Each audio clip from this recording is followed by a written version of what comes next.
Governments don't invest in skilling if they don't, there are corrupt skilling practices in the states.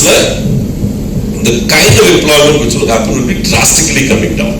The states which are seriously using their skilling budget effectively, in my view, will generate higher level employment in that particular state. State-wise employment state connectivity.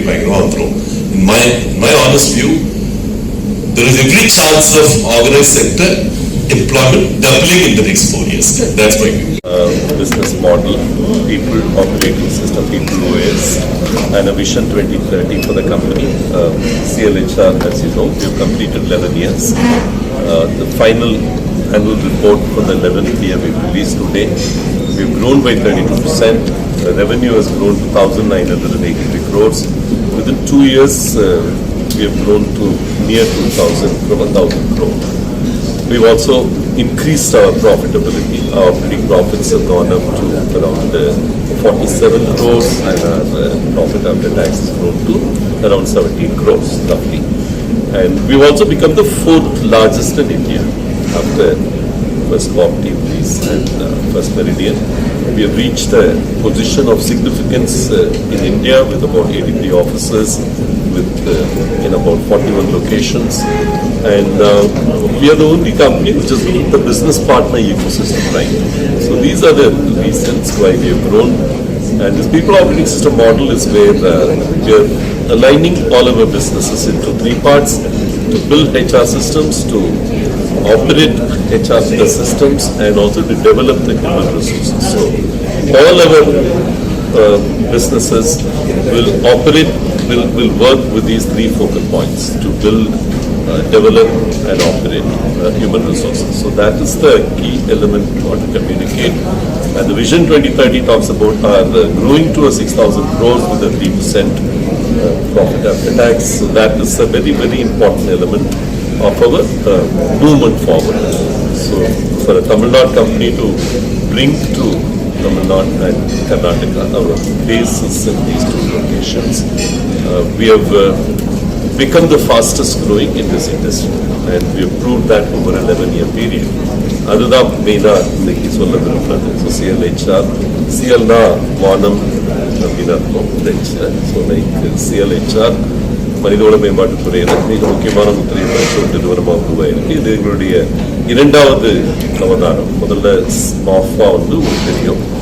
மாஃபானா நம்பிக்கை. மாஃபா நிறுவனம் துவங்கி ஒரு 18 ஆண்டுகளில் இந்த நிறுவனம் 1000 கோடியை reach பண்ணியிருந்தது. அதுக்கப்புறம் மீண்டும் அதே துறையில் CLHR உருவாக்கப்பட்டது. அது உருவாக்கி இன்னைக்கு கூட 11 ஆண்டுகள் முடிஞ்சிருக்கு. நாங்கள் மாஃபால 18 ஆண்டுகளில் சாதித்த அந்த 1000 கோடியை இங்கே 9 ஆண்டுகளில் சாதித்தோம். அந்த 2000 கோடின்றது அடுத்த 2 ஆண்டுகளில் கொடுத்துருக்கிறோம். அடுத்த 4 ஆண்டுகளில் இதை 6000 கோடியாக உருவாக்குவதற்கு அந்த பயணத்தில் இன்னைக்கு ஈடுபட்டிருக்கிறோம். அதை தான் இன்னைக்கு அறிவிச்சோம். பீப்புள் ஆப்ரேட்டிங் சிஸ்டம்னு சொல்றது. எப்படி பில்கேட்ஸ் முதல்ல அவர் மைக்ரோசாஃப்ட் ஆரம்பிச்சப்போ எல்லா சாஃப்ட்வேருக்குமே ஒரு ஸ்டாண்டர்ட் அப்படின்னு MS-DOS கொண்டு வந்தாலும், அதே போல நாங்க இப்ப இந்த HR துறைக்கு ஒரு ஸ்டாண்டர்ட் ஆப்ரேட்டிங் சிஸ்டமா இந்த பீப்புள் OSன்னு கொண்டு வந்திருக்கிறோம். இதுல AI அடங்கி இருக்கும், செயற்கை நுண்ணறிவு அடங்கி இருக்கும், இதுல அனலிட்டிக்ஸ் அடங்கி இருக்கும். இதுல எல்லா அம்சங்களும் HR ஒரு மனிதன் கம்பெனி வாழ்க்கையை முடிக்கிற வரைக்கும் அந்த எம்ப்ளாயி லைஃப் சைக்கிள்னு சொல்லக்கூடிய ஒவ்வொரு அம்சங்கள்லையும் ஒரு மனித வளத்தை ஒரு நிறுவனத்துக்குள்ள கொண்டு போய் சேர்க்கிறது, ஸ்டாஃபிங், ரெக்ரூட்மெண்ட், இந்த மாதிரி எல்லா ஆஸ்பெக்ட்ஸும் அந்த மனித வளங்களை நல்ல ஒரு எம்ப்ளாயீஸா அவங்களை உருமாற்றுவதற்கு அவங்களுக்கு பயிற்சிகள் அளித்து அவங்களுக்கு நல்ல ஸ்ட்ரக்சர் போட்டு கொடுத்து அவங்களுக்கு எல்லா விதமான அவங்க அந்த நிறுவனத்திலே உணர்வுபூர்வமாக ஒருங்கிணைக்கிறதுக்கு என்னெல்லாம் தேவையோ என்கேஜ்மெண்ட் சொல்லக்கூடிய அது எல்லாமே கொடுக்கிறது அந்த டெவலப்ல வருது. அதுக்கப்புறம் ஆப்ரேட்டுங்கிறது அந்த மனிதவள கட்டமைப்பை ஒருங்கிணைக்கக்கூடிய எல்லா software, human resource management system, human resource management services, payroll, compliance, இதெல்லாம் அதில் வரும். இது ஒரு end-to-end HR கம்பெனியாக CLHR உருவெடுக்கிறது.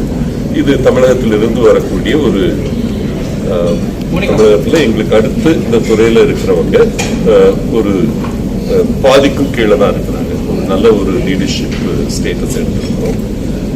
இந்தியா முழுக்க இப்போ 4வது இடத்துக்கு வந்திருக்கிறோம். முதல் இடத்துக்கு போகிறதுக்கு பயிற்சி எடுத்துட்டு இருக்கோம். நன்றி.